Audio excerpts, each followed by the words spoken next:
here are actually Aggies? Okay. Well, I have to say, for those of you that either are Aggies, know Aggies, and for those of you that don't, that is a conditioned response. And yesterday, when she introduced me and she said Texas A&M, it was everything I could do not to go whoop myself. But I didn't want to offend anyone that, was maybe from like UT or something, so I didn't do it. But I'm glad to hear that the rest of you did it for me today. So we're going to talk about husbandry today, but this is a little bit different take, especially than what's in the description in your agenda thing, because I like doing husbandry behaviors, and I have people like Ken and Chirag Patel and stuff like that, partly to think about that. I really like doing it, and of course it's a big part of my practice, because now I see so many cases that are sent to me specifically because they can't be handled at the vet. Years ago they came because they were biting the owner or they're attacking other dogs, and oh, by the way, he can't be touched at the vet. But now they're coming many times specifically for this problem. And it's really nice to see that people are working on this and bringing the zoo experience and the exotic animal husbandry experience into the dog world. But one of the things I wanted to talk about, so first of all, I'm going to tell you I'm not going to talk about classical and operant conditioning today. Hopefully everybody in here knows about that. If you don't, you can go read about it somewhere else. What I want to talk about today is, as a veterinarian, what in my dream world do I need an animal to do so that I can do my job the best way I can, okay? Like what, as trainers and owners and caretakers, what do you need to know about what I do as a veterinarian that will help you get to your goal and get that animal to what I want it to be able to do so that we can do the best medical evaluation that we can. So we're going to spend quite a bit of time talking about this part, like what do we need to do? And then we're going to talk about, well, also how we teach it. Like what can we teach the animal that'll help that be accomplished? And then what are some of the steps we take to actually accomplish the training for those procedures, okay? So one of the things is, this is a short little video clip, and first of all, any of the videos that I show in here, this is not any kind of judgment about anybody's training. This is all nice training. That's not the issue. But one of the things that I want to point out is that when we, see, the sound worked before. When we play games with animals with equipment, like stethoscopes and syringes and things like that, we just need to be sure that we don't stop there, because just making the animal think the piece of equipment is good doesn't mean, A, they're going to let us stick it on their body, and two, it doesn't mean that we're going to accomplish what we need. So this is a get-her-done heart auscultation for me. This is going to let me know the dog has a heart, it is still beating, and I might get a heart rate. Good girl.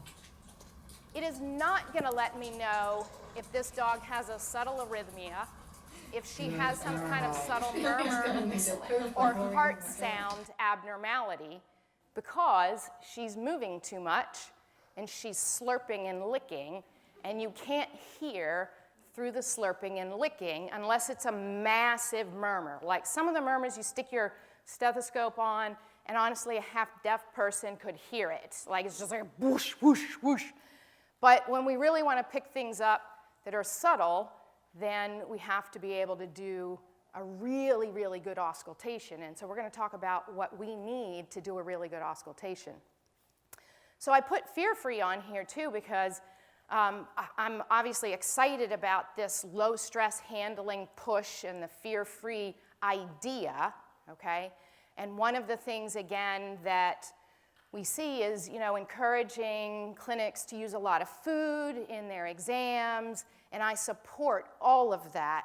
But I also don't want, again, for us to think that that's enough, because I can't auscult a dog that's slurping cheese constantly. I mean, again, I can tell he has a heart maybe get a heart rate, but if you really want me to know if your dog has an early heart murmur, then the dog needs to stop licking because you can't hear over those ancillary sounds, okay? So this is Laura Monaco Torelli, who is a phenomenal trainer, and I want to be her when I grow up. And she's been doing great work with this dog, Deanie, and what they're doing here is, of course, teaching this dog to be calm for auscultation, okay? And this is beautiful training, and the dog's super calm, and it's be really easy to listen to her. But I don't want the dog in this position. I can't do the best auscultation with the dog in this position. Your heart and your lungs are somewhat loosely affixed inside your chest.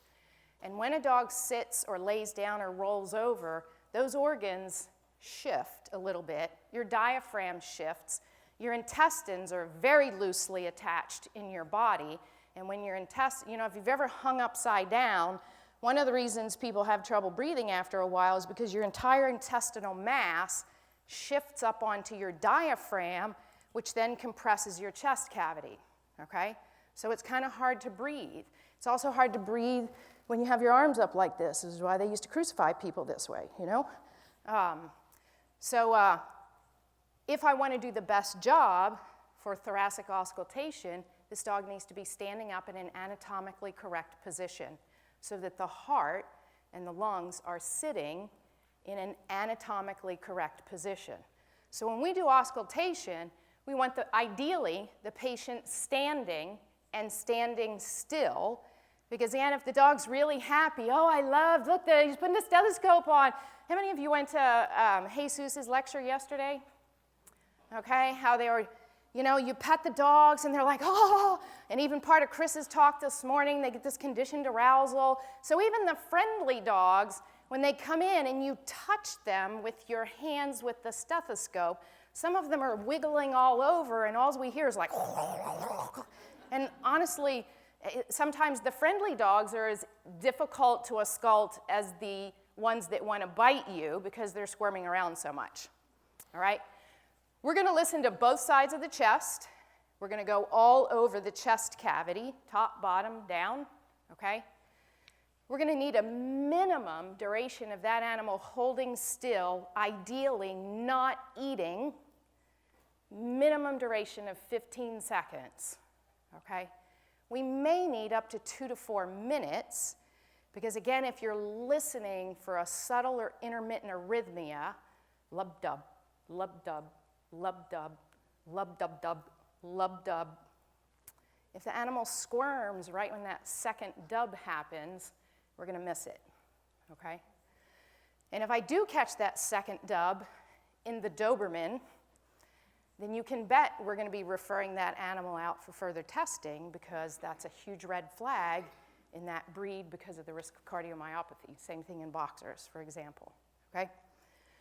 So 2 to 4 minutes standing still with their mouth closed.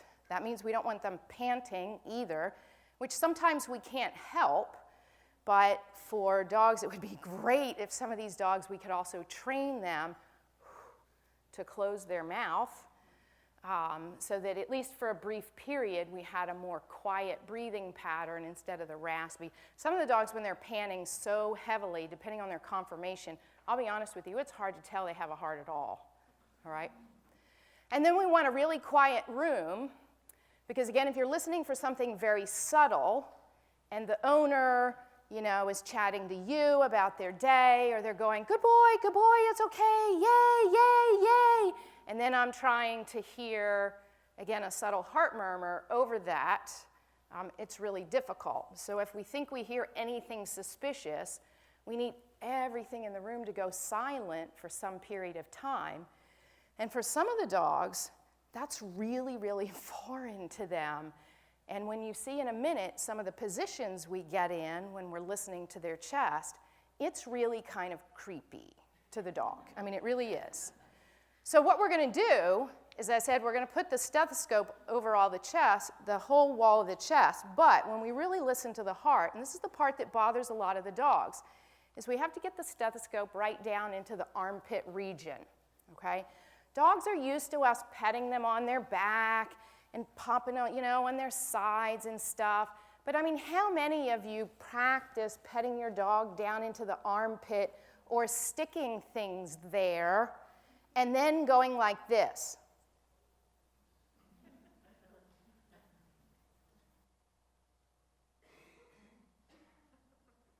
And for about usually the first 5 seconds or so, the dogs are okay. And then they're like,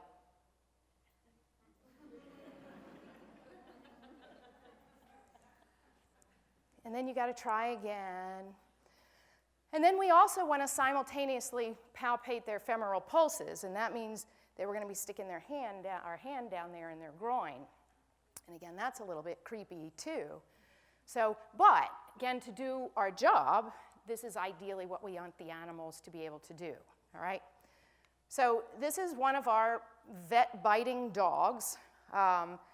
Pretty much all the dogs you're going to see later in the lecture are vet munching dogs with one exception, and the other exception is one of the rollers where you touch and they just flail. So I have to listen to this dog in increments. We're certainly working on this. So this is just a short video clip. We only get out about 15 seconds. This dog is on target, but I put this video clip in there partly because this video has sound, but you're not going to hear anything.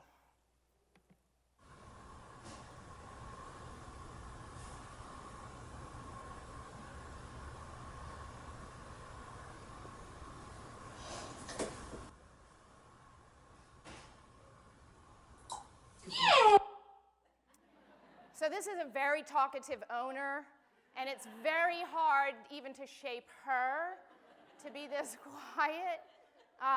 But you can tell, like, everything has to be really still. And you know what? What do dogs think when you get really still and quiet? Like, what do we think when the dogs get really still and quiet? Then we're like, oh no. And if you see this dog, he comes off target briefly, and you kind of see me go, oh, I'm done. All right, thank God he went back on. Because he's not muzzled in this particular video, and it's been a long time since he's tried to bite me, but I'm still cautious, obviously. All right, so then we're going to talk about abdominal palpation, and this, as you can see, is a diagram X-ray of a dog's abdomen. The tail's over here, head's over here, diaphragm. And then all of these organs, liver, this intestinal mass in here, the stomach kind of sits up in here. Their kidneys sit way up high, just like yours do, kind of under the spinal column, all right? And the colon and the bladder. We palpate all of that. And in order to palpate here, you can imagine the amount of pressure that we have to apply to push past the rest of these organs and kind of sift the intestines out of the way and get up towards the colon, the sublumbar lymph nodes, and even to do things like the spleen and the liver. Like, we have to get up under, here's the back edge of the rib cage. We have to get up under the back edge of the rib cage a little bit to get into the liver, all right? So again, if we're going to do a really good job, what's difficult about this for the dogs isn't necessarily so much touching their abdomen, it's the amount of pressure that we have to apply to sift through the organs. And that doesn't mean that we're trying to be painful. I mean, a person that's doing a good palpation goes in slowly, you put a little pressure, you let the animal relax into it, you put a little bit more, but eventually, like you've got to get a decent amount of pressure in there again to palpate the size and the orientation of the organs. Okay, so this is just a really brief video clip of part of a palpation. So different vets palpate different ways, depending on the size of the animal and what organ. Sometimes we come from over top, sometimes we come under with 2 hands or 1 hand. This is one of the again, one of our vet munchers. that we have been working on this. This is part of this training session. Pretty well. I mean, I'm doing an actual palpation. I'm not just faking it.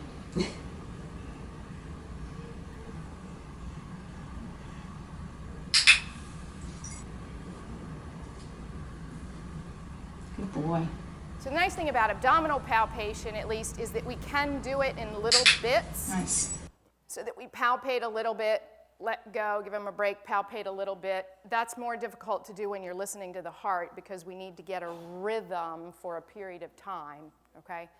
So again, for abdominal palpation, ideally, we want them standing, but we can palpate dogs in lateral recumbency, so flat out on their side, because the organs already shift so much in the abdominal cavity, it's not a big deal, and really what we're mostly feeling for abnormalities like in size and tenderness, and so the dog doesn't necessarily have to be standing for us to pick that up.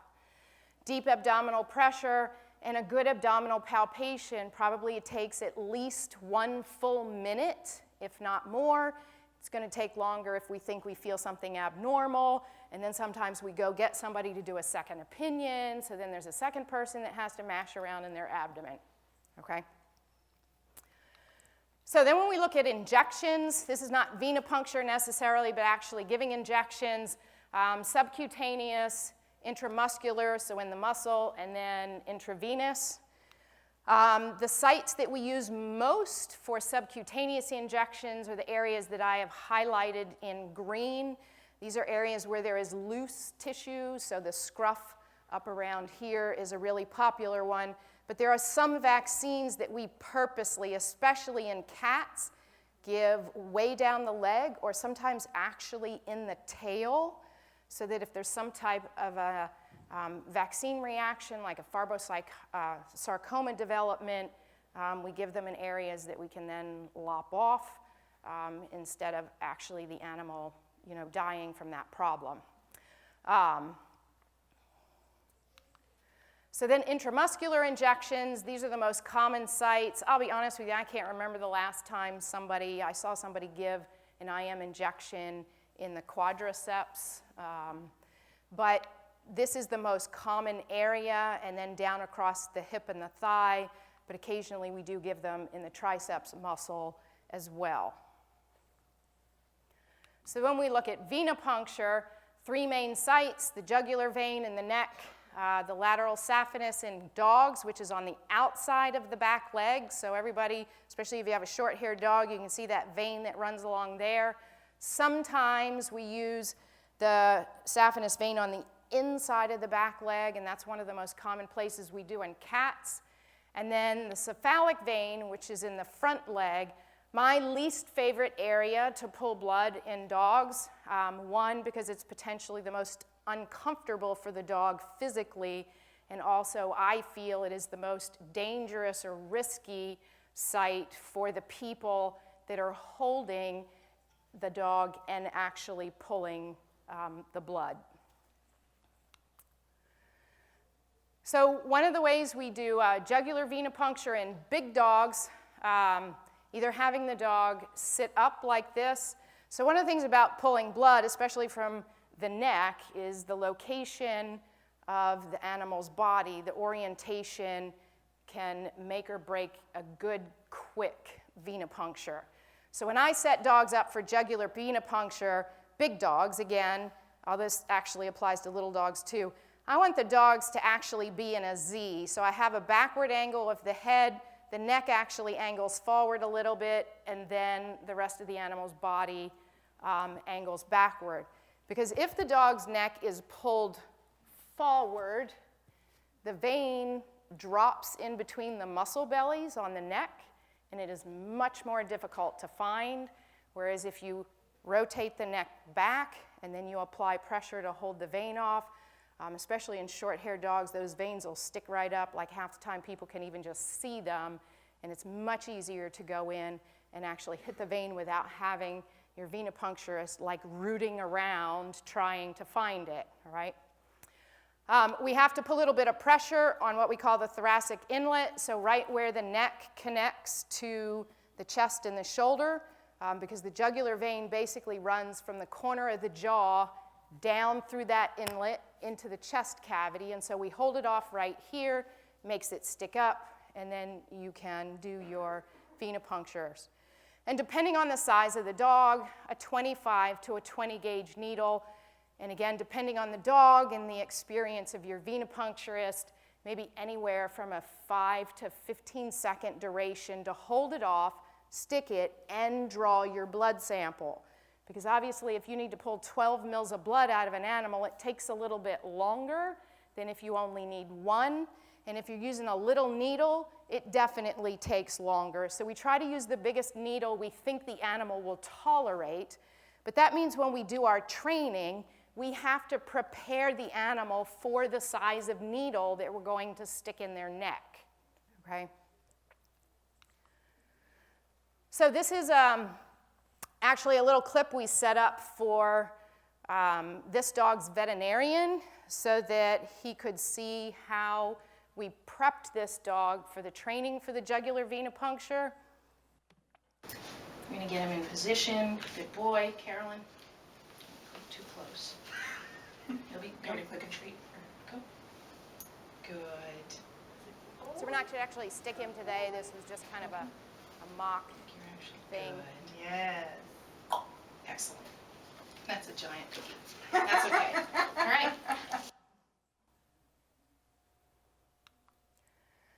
So when we do lateral saphenous venipuncture, we do the dog either standing up or lying down. Lying down or standing up, depending again on the dog's comfort. Sometimes that depends on their psychological comfort, but sometimes it depends on whether they have physical limitations that might make it hard for them to stand still for a period of time. They have to be prepped for either a tourniquet or the assistant actually applying pressure around the leg to occlude the vein, and then again a 25 to 20 gauge needle, depending on the size of the dog and the amount of blood that we need to draw. So when we look at other procedures like ocular exams, it always amazed me when I was at Texas A&M and I took all these behavior cases over to the ophthalmology department, how few times these dogs actually tried to bite these people. Because, you know, the dogs are usually put on a table so the vet doesn't have to get on the ground, and then they have all this weird equipment that they stick up next to their eye. I mean, for those of you, how many of you have been to an ophthalmologist before, okay? And, you know, even when you go in that little glaucoma machine, you know, it's kind of creepy, and you know they're going to blow something in your eye and stuff. So we have this weird equipment that we stick up there. Sometimes we have to get sharp objects like tweezers or hemostats near their eye to pull, you know, stray hairs out. And then when we do tear tests or corneal stains, we have these little paper strips that we actually sometimes stick in the eyelid, and then the dog has to sit there with these little strips of tape hanging out of their eyelids for a full minute for us to do tear production tests. So you can imagine that the strips are relatively atraumatic, but they're meant to be irritating so that your eye waters. I don't know if any of you have ever been tested for dry eye before, but if you've had the little strips in your eye, you know. And then the animal has to sit there while we hold their face, because none of them voluntarily go like this and wait. So we kind of have to hold them so that they don't blink or flick the little tapes out, because then we have to start all over again. So you can imagine that this is very difficult for a lot of the dogs. So again, one of the things that you're going to notice as we go through a lot of this is that we really need these animals to hold still for a lot of these procedures so that we can get it done faster, and also so that it is more effective in our process, okay? So then we're going to talk a little bit about how we teach this and the kind of behaviors that we sometimes use to prep, or maybe behaviors the animal already knows that are going to be helpful for us, all right? So we do a lot of teaching of stand stays. We use nose and chin targets. Chin targets can be on your hand or on your lap. We teach the animals to go into lateral recumbency on cue, and then there are things that you can do, for example, using paw lifts or shakes. So this is the non-vet munching dog, but this is the one that rolls around, which happens to be my dog. I'll just admit that. And she, of course, I was like, the cobbler's children have no shoes kind of thing. There's some husbandry things I worked on a lot, and then I was very late working on venipuncture. And this is one of those dogs that is kind of distressed by restraint, and that part was pretty easy to get through. But she's also one of the dogs that is a little bit what I'll call, quote, overreactive to actual painful stimuli. Some dogs, when we teach the procedures, when we finally stick them with a needle, they're sort of like, eh. And other dogs, we do all this prep, and we work up to poking them with toothpicks and all kinds of things to get as close as we can to a real needle. And then we stick them with a needle the first time, and it was like, chop their leg off with a hatchet, and I just think some of these dogs have a different pain threshold, okay? So she's been very nervous about cephalic venipuncture before, and we decided we were going to work on this. The dog obviously has a shake behavior, and we are using this to give her some control over the procedure. And a couple of things that might pay attention. Well, actually, I'll let you watch it and then ask you if you notice this. Good girl. Good job. Oh, that was really short. But that is one way we can use a behavior the dog knew already for a different thing to help us with our husbandry training. And how many of you noticed what the dog did with her head? Right? So I'll tell you why that happened. One, when we started this training and we introduced the second hand, so she would do the shake, and we started to introduce the limb hold, there's some of this old conditioning in here, and she would go like this. And she would just put her nose down there like, oh, am I going to have to lick or try to tell you to stake your, arm away, your fingers away. And this, of course, if you reinforce her, this starts to get chained into the whole pattern. And I was like, okay, well, we got to stop because we can't do this if her nose is blocking what we're trying to see. So we had to pause this approximations and go back and shape the dog to keep her nose up out of the air. Up away from her leg. And so I didn't care where she put her head, really.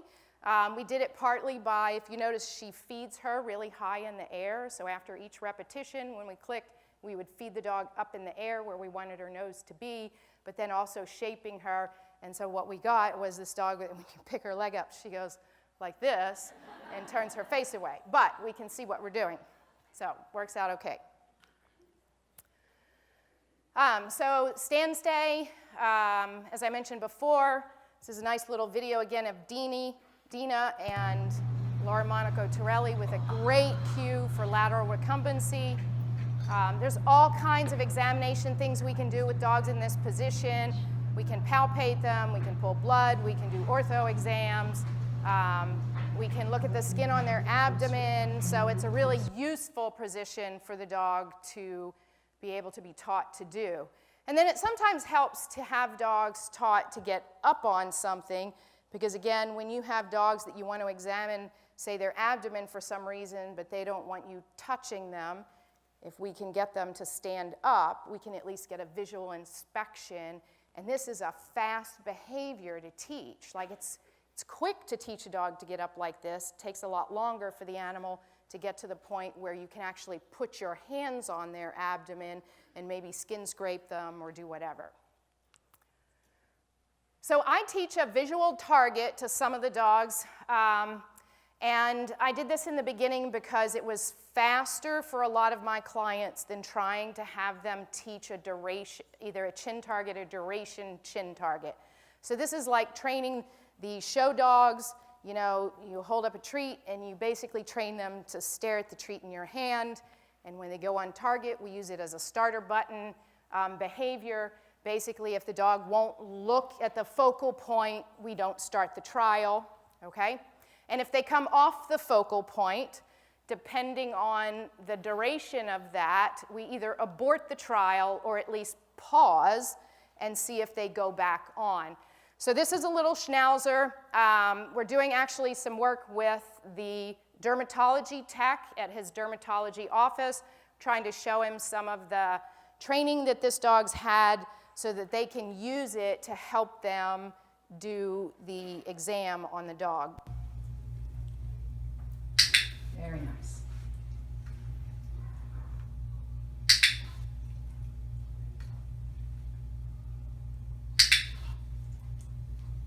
Good boy. He's being a good boy. He's been very, very good. Excellent. So there are obviously a lot of other, like I said, starter button kind of games that you can, or behaviors you can use, like the chin targeting, but this is one of the ones I teach a lot. And this is just a different version. This is much more like the bucket game because sometimes you need both hands and you don't have a second person. So this dog's been taught to look at a treat, set on. Good boy. Excellent. Good man, Ozzy. The treat loud. Now you got cheated. Good boy.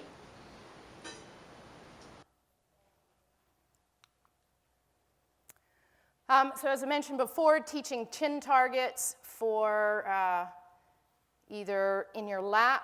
So again, Laura does this as well as anybody. And this is her own dog getting actual lateral saphenous venipuncture.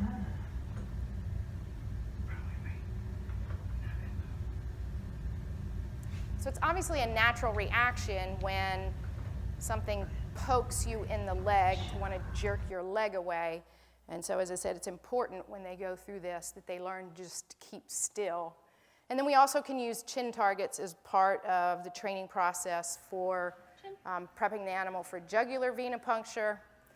Obviously, when we do this, at some point we have to introduce a second person, somebody to do the target, and the person to do the actual venipuncture. But owners can at least get started this way on their own at home to get the animal used to getting into position the right way and then transfer the target to another individual. So once we get the baseline or kind of the foundation behaviors in place, we work on duration. We're going to talk about a little bit about introducing equipment and introducing additional staff and people, and then practicing in the real environment. So one of the challenges that we have as vets and you have as trainers, and this is one advantage that marine, zoo animal people have, is they do the training in the environment where the procedure is going to take place. And for our owners, if they're doing a lot of training at home, it's a huge step to transfer the training into the vet clinic where the dog has already had 1 or 50 bad experiences.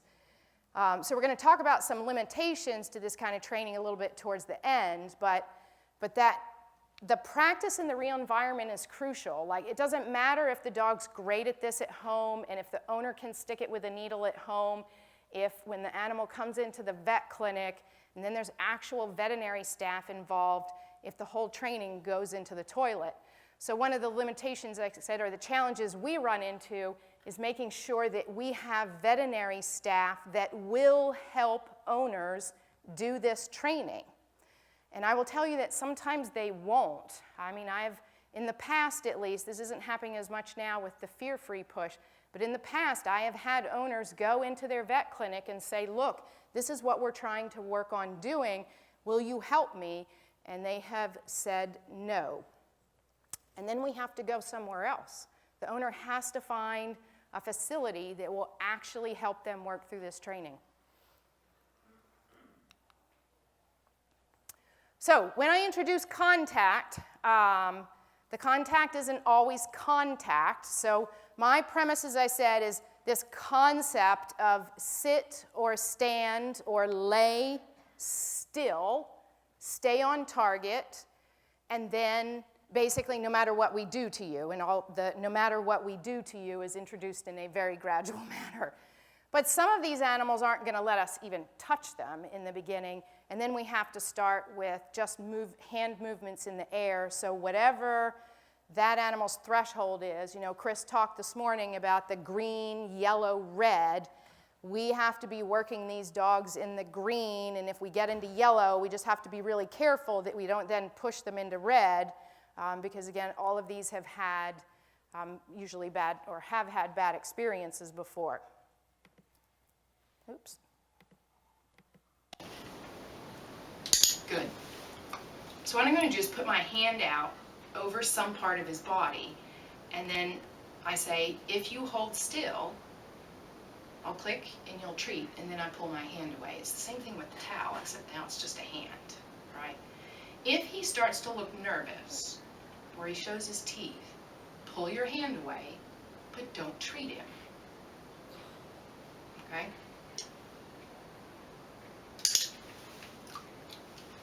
Now, he turned and looked at my hand, which is fine because he's allowed to investigate. And what I want to see is that he went, okay.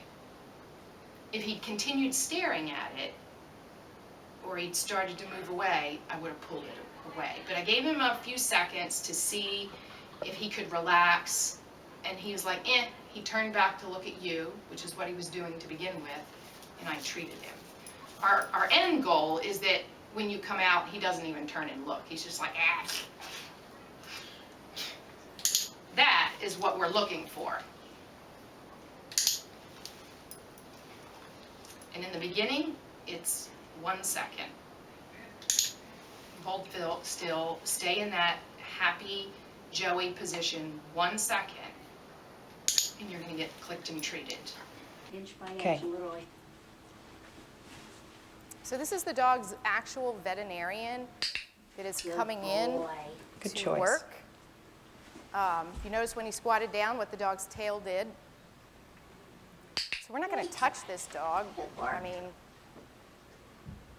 every person we introduce, we kind of start over with the approximations because it's a new person. And there's now an additional person in the room. So before there were 3 people, me, the owner, the technician, and now there's a 4th person. So the density in the room affects the animal's comfort level too. So when I actually start contact, one, I want to be sure that I can get my hand, we do approximations, being able to get your hand near the animal's body, and then when I make contact with them the first time, I want to do it in an area that I think the animal's going to be the most receptive, and that I think is going to be relatively safe. So generally with dogs, we try to make first contact either on their head if they're already pretty good with petting, like they enjoy being petted on the head, or we do it down the back of their neck or their back. Again, most dogs are used to being stroked there, but the other reason I do it is because I don't want to stick my hand up here to begin with. Like I almost never first contact a dog on the chest, because if that trial goes south for some reason, my hand's right there in front of the animal's mouth, even if they're muzzled, okay? Don't pause so long between the trials right now. Okay. As soon as he eats and he looks back at your hand, you start the next trial. Good.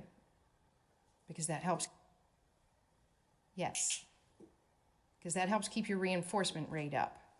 Because remember, we need hundreds, if not thousands of repetitions of this, so that he just goes, this is the most awesome thing, and my conscious brain doesn't even have to think about whether this is good or not. His subconscious brain just automatically says it is. So I don't normally move my hand this quickly over the dog's body. Good. I go in slow, make sure she knows I'm coming, I touch her, that doesn't mean your hand needs to be moving quickly.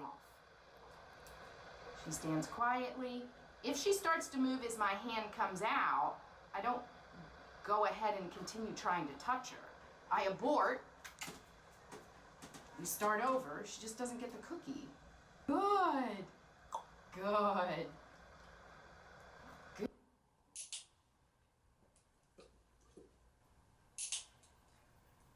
There's another free one. Get it.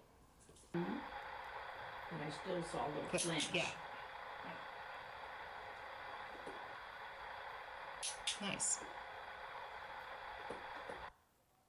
So it's interesting, this is actually a finished conformation champion that we see some of these dogs that have been handled, and in order to get a conformation championship, you have to be handled pretty well or they kick you out of the ring.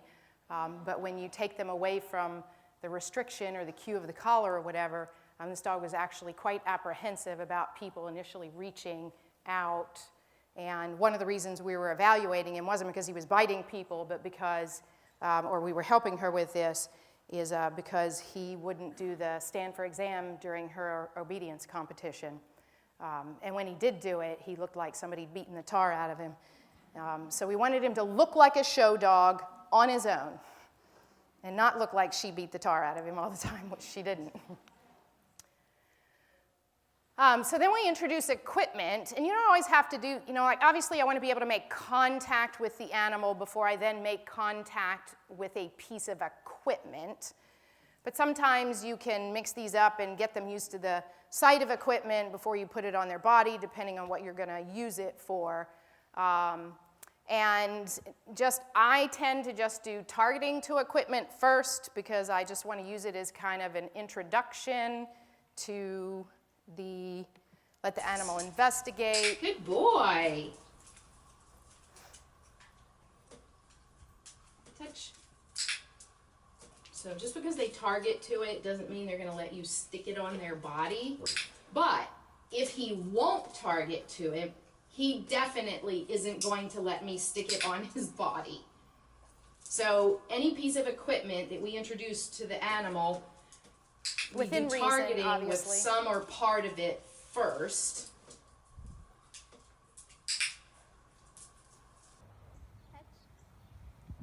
Good.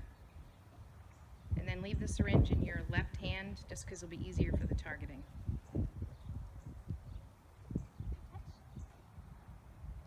Good. And then this little one. So this, we're just getting the dog used to the light in the illuminator coming near his face, so that eventually we can look in his keep it higher. eyes or his ears. Okay. And then we introduce what I call progressions of discomfort, because some of these procedures actually are painful. Even abdominal palpation can be painful if the animal has a disease process, and we're obviously not going to recreate a disease process so that we can work on that, but making sure that we prep them. As I said, if we're talking, say, injections, which you're going to see a little bit with this dog, we do tactile contact, we do finger pressure, we move up to using things like pens to press in the area where we would give the injection.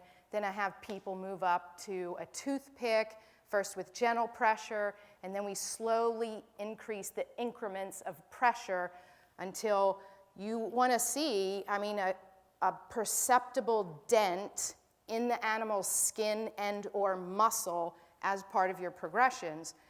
Because again, when we go actually stick a 22 or 20 gauge needle into the muscles along the dog's back, if you've only gotten the dog used to just being touched there, that's a huge criterion jump from actually stabbing them with a needle, okay? Especially a big needle. One of my clients, I didn't tell him to do this, but I guess it worked out because, I talked to them about, use a toothpick. Well, he didn't have toothpicks, and so he used a construction nail for his dog's approximations. The dog was really good with it. So this is a dog, again, we're prepping for...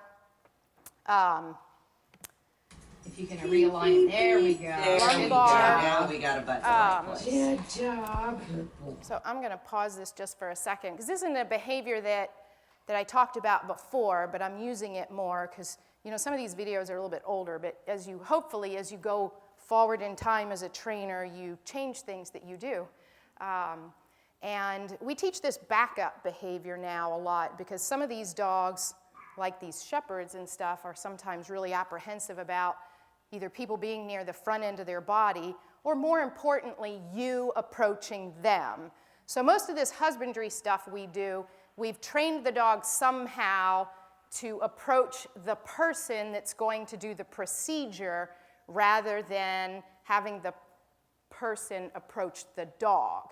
And so I wanted to be able to sit in this chair and this dog bring his hind end to me so that I could do injection work, palpate his abdomen, you know, palpate his hips or whatever, check his, you could, you know, work anal sacs out of this if you wanted. So she's already taught this backup behavior. That's good.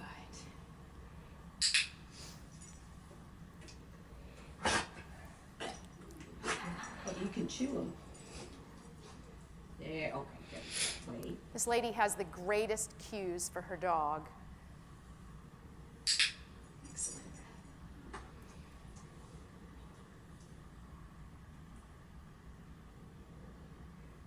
Nice.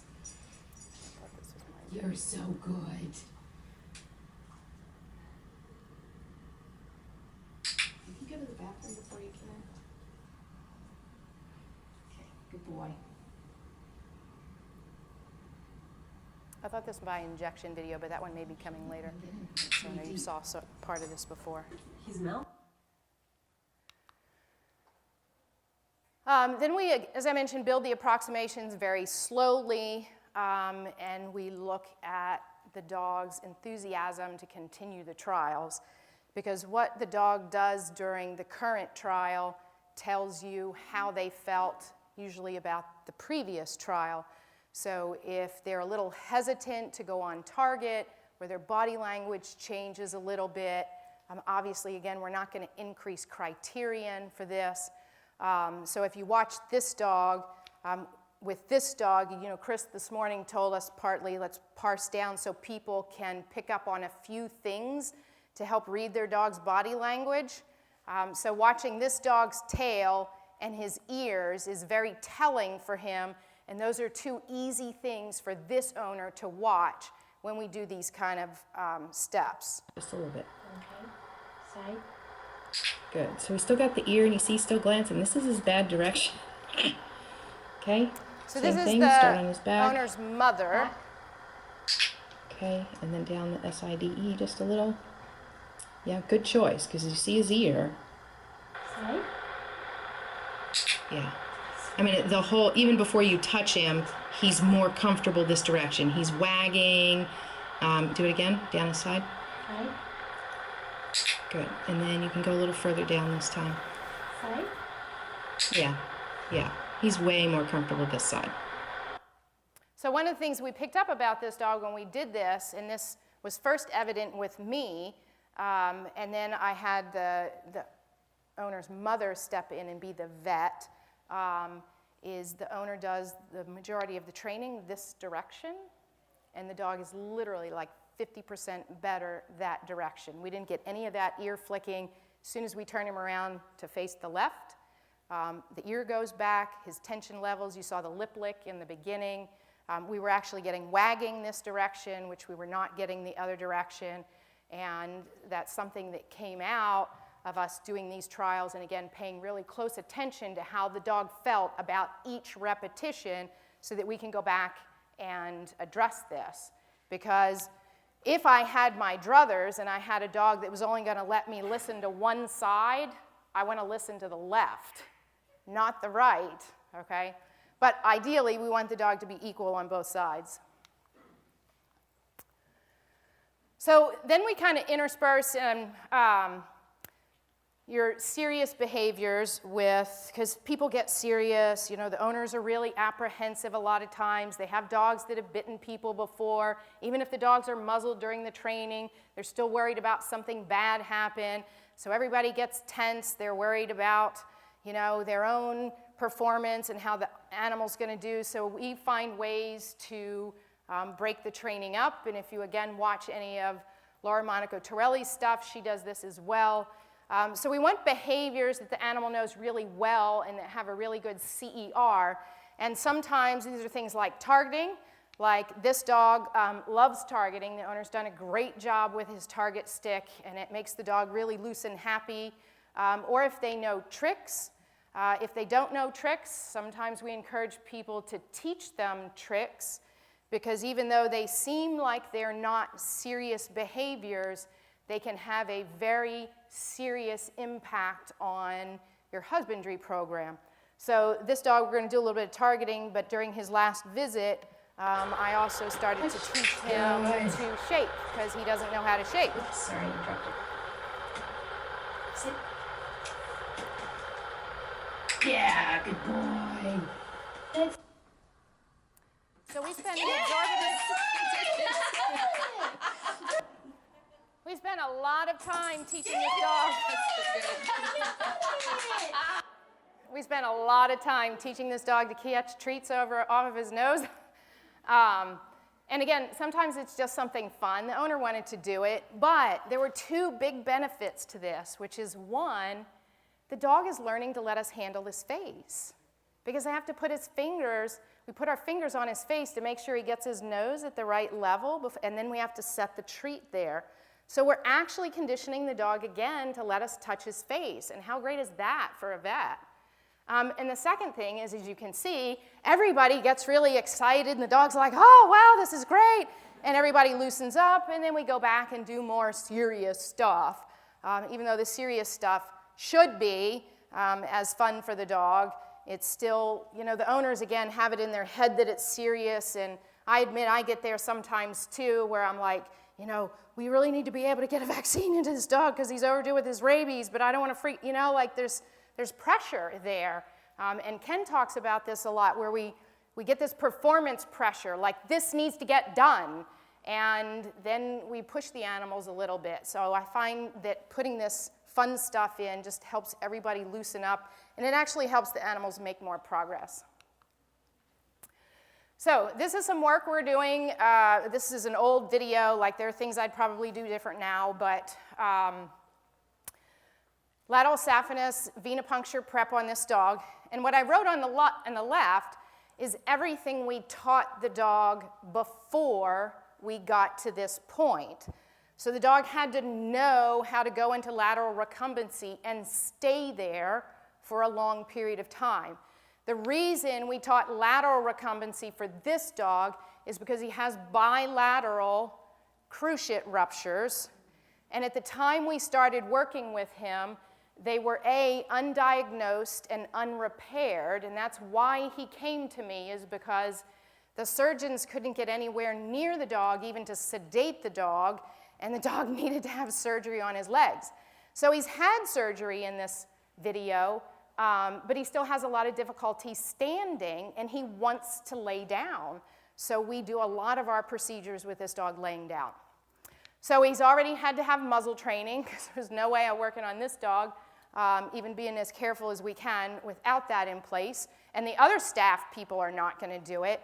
We had to get him acclimated to the sound and sight of people walking around the room, because again, with this position, I have to go to the dog. He isn't coming to me.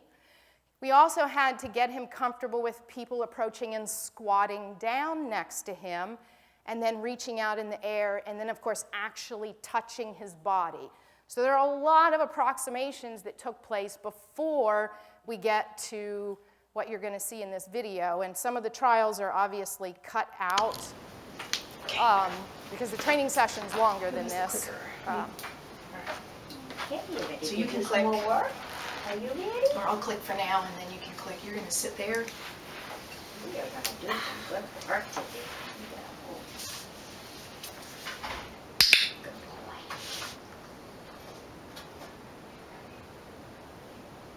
Good job, Charlie.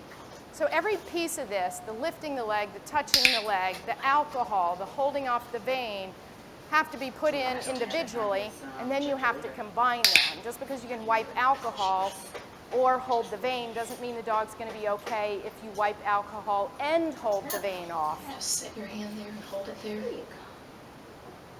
We do a lot of body part labeling now, which back here I did not do, but we tell them like where we're going to touch, or maybe what we're going to do, like we're going to poke you, or we're going to touch your side. So the black dog, you probably heard her say side before she touched his chest. just to give the animal as much information as we can.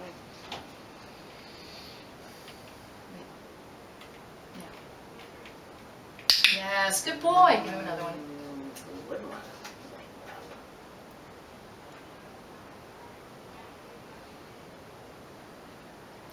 Good boy.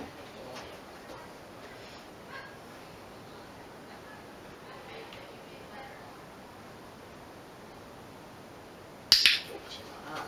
Nice. Just Work. slightly more squeeze next time.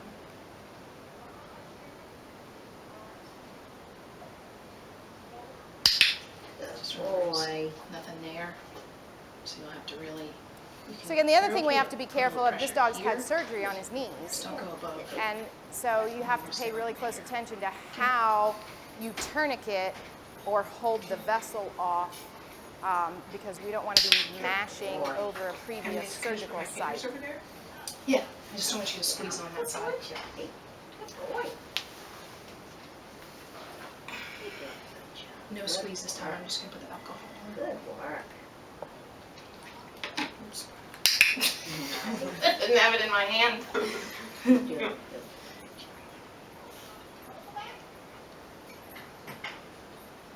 boy. 2 treats. 2 treats. Double treats.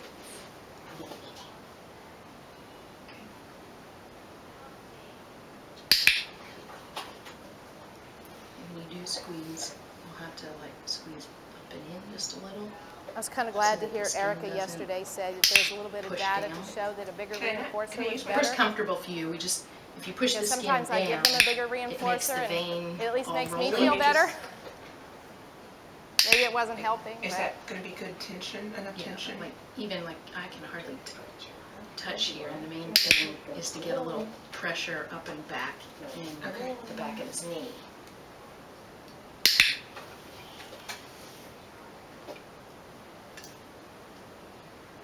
Good. So I can just use one rifle?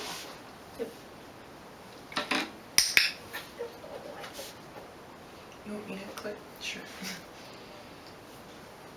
Okay, I'm gonna put all 3 together. I'm gonna have to go a little higher though, because this is right where I'm gonna stick. Click. Once. so that's the first time we introduced the hold, the alcohol, and the vein pressure, like white, at the same time. So if you know, before that, they were all individual or just 2. Am I doing enough tension? Yeah. So I'm gonna do 4 seconds this time. Okay.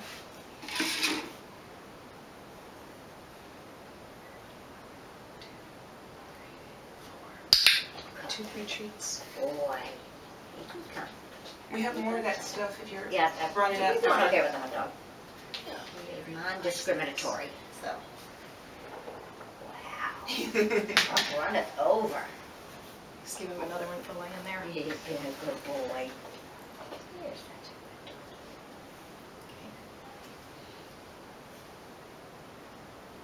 dog.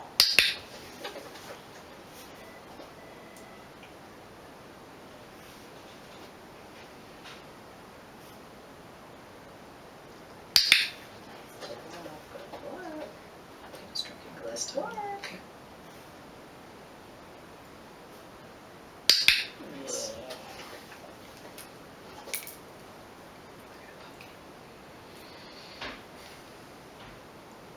Actually, we can do a 5-second hold first. Nice one, big guy. So whether I get into the vein or not, as soon as I go through this skin, I want you to click. And release? Yes. Okay.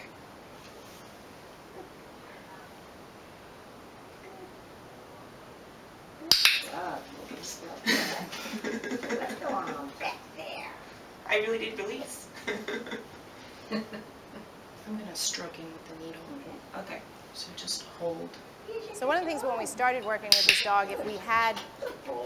a red zone trial, basically, we'd have been done. Like, he would not have that kind of recovery.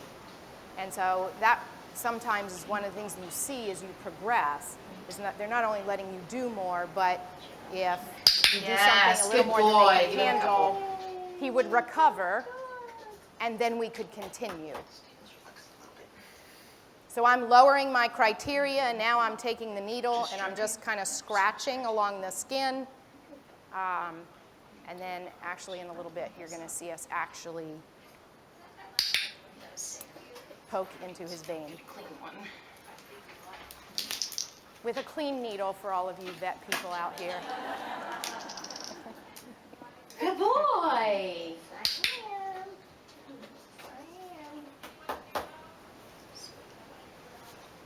So are we poking? Okay. So click right when you go in. Is my intention okay? Nice. I know. All right. Now, don't click until I tell It's you. like to deaf click. dogs. You just always want to talk to them. You're like, good boy. You're like, oh, he can't hear me. Click. Good boy. Real blood. Wow, this is big, big day. Keep treating him because I'm still holding this off. Good boy. That's it. How about that? Those are milestones. You know, we're talking about those aha moments where, like, the first time you get a needle in a dog or a sedative or whatever, and everybody's like, whoa! So this is the video I thought I was showing you earlier with the same dog. Again, this is what we've taught the dog to do first with the muzzle training, the stand, stay on the visual target, the backup training, backing up into first a familiar person and then later a staff person in the chair, getting him used to tactile contact along his backs and hips, finger pressure, and today what we're working on is a capped needle to prep him again for IM injection. Good boy. Good boy. Look at him. He started doing it by himself. You did it Okay, wrong. no. Beep, beep, beep, beep, beep. Good. So depending on the dog's history and how the dog has backed up in the past, that first trial may have been the dog avoiding going into position, okay? So if the dog has a history of backing up straight and they do that, then we regroup and try again, because what we don't want to do is go, oh, you're crooked, which admittedly sometimes this owner would do in a nice way, but those are the little things, again, that you want to look for to say, is this animal willingly going into position to have this done? Good. I'm talented at bumping him.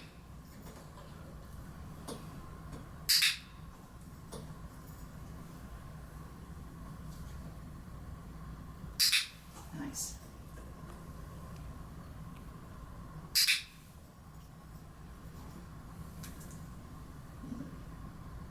There we go. All right. Good Come on. boy, Purple. Come on. Beep, beep, beep, beep. Don't you love her backup cue? That was my bad. That was my bad. Ready? But, beep, beep. Good boy. So you're going to see her kind of bump him over a little bit there. Good boy. Excellent.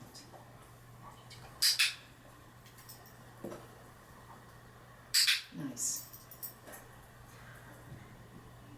Actually, poking with the syringe right now. Ooh, she poked you. Thank you. So I'm pushing down pretty hard. Like you can see the skin deflecting. And if you push hard enough, up far enough, you know, for you vet people, obviously, you'll get that paniculus response where the skin kind of twitches, Good. which is a reflex. But you have to get a certain amount of pressure to elicit that. So it just gives you an indication of the level of pressure. Excellent. Good boy. And I'm not going to poke him too many times because I don't want to make him sore. All right, one more. That's really nice. Walk him out. Ooh, Really, purple. really nice. Purple. Come on. Yeah, good boy. So some of the other things that we take into consideration, of course, are the skill of the owner or the handler, because it's one thing for somebody like, you know, Laura or Ken or Chirag to train this, or even some of us. It's another thing to lay out these programs and then send the owner home to do it, you know. Some of these people, like the one dog we were teaching to shake that had the gentle leader on, he lives 3 hours away from me. There is no local trainer to help him. So what we accomplish with occasional visits when he drives 6 hours to come see me, and what he does at home by himself, okay? So we're also dealing with the skill of the veterinary staff that is eventually going to have to implement this procedure for real. So when I send animals to clinics that are going to help us, it's really useful for us to try to identify a specific vet and a specific tech or two that are going to be involved in this animal, because this is not remote training, and it means we do have to get a relationship between those staff members and this animal to build this kind of procedure. Then I also look at the flexibility for altering the procedures. So for example, the dog with the venipuncture that you saw in the beginning, the pit bull looking mix thing, their veterinary staff is kind of really stuck on doing jugular venipuncture a certain way. They want the dog sitting and they want the dog's head turned off to the side like that. I don't do venipuncture like that. I like the dog's head to be straight when I do it, but that's the way they want to do it, and we didn't have a lot of confidence that they could adapt to how we were going to teach it, so we taught the dog to adapt him to their style, and in that particular dog, we were able to do that. But sometimes we can't. So for example, the Merle dog that you saw laying on the ground, if I have somebody that's like, well, no, I have to do lateral saphenous standing up, that's not going to happen with that dog because he can't stand long enough to get the training repetitions in for him to be solid at that behavior. So we need staff that can actually adapt then to the dog. And then we got to look at the flexibility and the adaptability and the resiliency of the dog. So if the dog has a yellow or red zone trial, do they crater or can they recover and move on?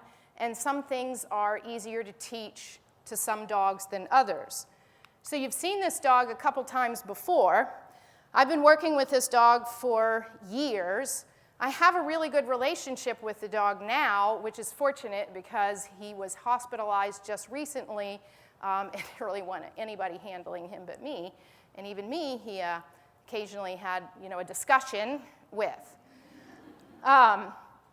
But we've done a lot of husbandry work with this dog, and I can look in this dog's eyes, and I can look in his mouth, and I can palpate his abdomen, and you've seen me sculpt his chest, and I can look at things on his legs that historically he would never let anybody, even his owner, do, all right?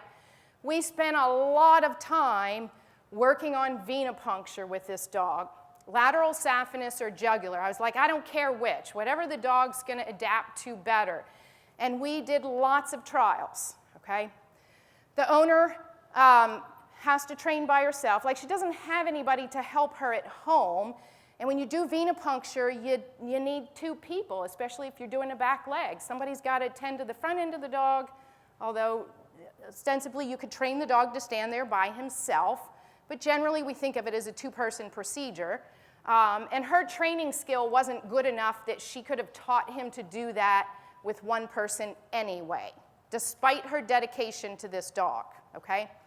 And what I started noticing over time as we really were trying to emphasize this venipuncture practice is that this dog's anxiety about the procedure and his history of aversion to actual needles was making him, as hard as we tried to keep the dog in the green and the yellow zone, he was like rarely in the green zone anywhere, it was bleeding into the rest of our training. Meaning that even when we worked on non-painful things, the dog was starting more and more to shift into that yellow zone. And I agonized over this because I'm like, well, we should be able to train them to do anything if we're good enough, right? So every day I went home and I'm like, well, I'm just not good enough. And I talked to people about this. And finally, after talking to a number of people that are way smarter than I am, we decided that we were just going to have a bad place. And I quit trying to teach this dog to let us pull blood. And when we pull blood, we take him into a completely separate room. Fortunately, his regular vet is in the same clinic where I am. We take him into a completely separate room. I restrain the dog physically, she pulls the blood, and we're done. And you're going to see a little video of this. And I'll be honest with you, it's pretty atraumatic. He grumbles a little bit, and then we all go back into the other rooms, and he's like, hey, great, all right, let's get back to work, okay? It has taken the stress off the owner and me and the dog so that we can actually work on what this dog can be successful doing, okay? That's a good Pooh Bear. Oh, that's clever. He looks like a little shepherd. Good boy, Charlie. I never even noticed her saying that before. Lovely boy. I was so focused on the dog. That's lovely. So this is his general care vet, and you can hear him, he's like, "Rah." What a lovely boy. Oh, not when he's growling. Okay, that's true. Whenever you're ready. Okay.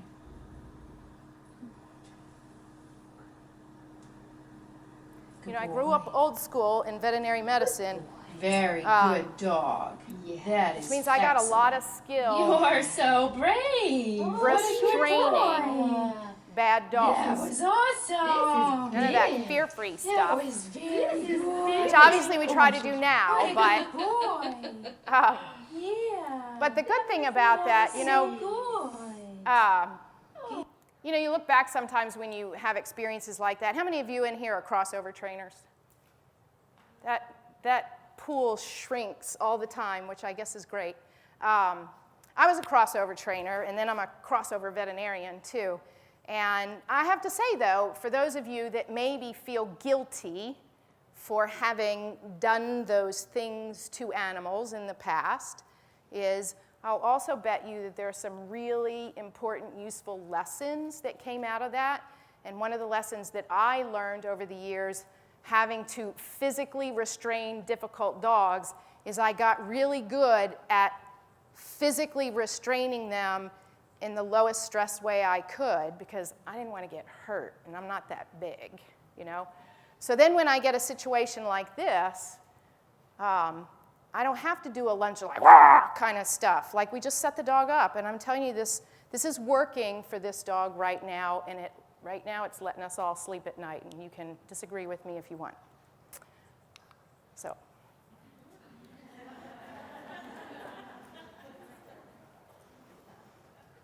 Any questions?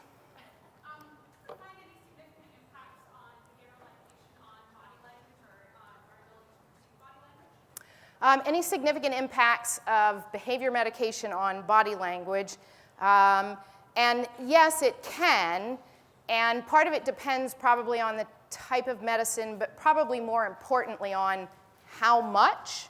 You know, like how sedated or how much mental alteration you get from the protocol that you're using. So we have to keep that in mind. It may slow their responses, blunt their responses a little bit. Their third eyelids come up. You know, it may make it a little bit more difficult to pick up on certain signals that they're sending. Obviously, own cups, measure. Do you have any questions with like listening to the heart or stuff like that about, or any additional suggestions for brachycephalic dogs that like keeping their mouth shut might not be an option because they can't breathe out of their mouth? She's had suggestions for basically getting brachycephalic dogs to breathe quietly. Surgery. Honestly, you know, keeping their stress level down, because obviously if they get stressed, overheated, whatever, then it just accentuates everything. So sometimes if they are kind of aroused when they come in, we kind of just have to wait and then try to listen to them again after they settle in the room a little bit. And sometimes medication can help a little bit, again, if arousal is part of the noise, you know, it's accentuating the brachycephalic syndrome. If I can make the animal less nervous, then the stress panting will come down and it makes it a little bit easier. We see a lot of pugs in my hospital, and what we found is we take those pugs and put them in a cage and flip on a fan, blow the fan across the Yeah. cage for 30 minutes, and that makes a world of difference. Yeah, she says they put the pug in a cage at their clinic and they blow a fan in their face. Just again, to chill them, cool them down if they're overheated and make it easier. So I work in a clinic, and my doctor is really interested in starting to work with the behavior aspect a little bit more. What is your recommendations for a clinic just starting to kind of introduce some of these things to make it easier for them? The husbandry training? Yeah, like with the training with the needle. She said things to make it easier to start introducing this kind of work into your clinic, and I think the first thing, honestly, is getting the staff somewhat skilled in the principles of the training, because if your intention is good, but your mechanical skills are working against you, then everybody will get frustrated and they'll fail, and then they won't even want to try. So working on the principles of counter conditioning and good operant conditioning and timing and what you're looking for to give them that body of skill to get started. I need to get somebody on the other side of the room afterwards, though. So often the recommendation, at least from trainers in our area, is the pre-visit meds like trazodone. Are there procedures that is not, what am I trying to, like? Contraindicated? Yeah. Yeah. So are there procedures where pre-vet visit medications are contraindicated?